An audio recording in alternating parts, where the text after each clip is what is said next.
De ce întârzierea și la metrou ce avize mai lipsesc? E o chestiune așa care ține. Știți că era în anii 90, nu știu, dumneavoastră sunteți mai tânăr, așa, era un serial care se numea Twilight Zone. Nu sunt departe anumite decizii de așa o zonă de asta de Twilight. Ei se află în acest moment și într-un proces de selecție a managerului și sunt vreo 6 sau 7, dacă mă sper, 5, 6, 7, ceva de genul acesta, de dosare depuse pentru director general.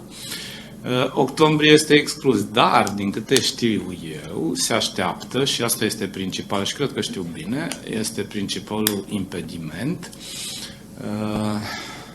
Pe contract trebuie să se plătească un avans. Un avans care, în acest moment, nu este prevăzut pe buget. Și atunci se așteaptă această rectificare, care va veni în câteva zile, astfel încât să putem da... Acela este principalul impediment. Nu se ajunge la... Din câte cunosc, da, dar principalul impediment e cel pe care vi-l spuneam eu și care va fi rezolvat odată cu rectificarea. Va fi rapidă această rectificare.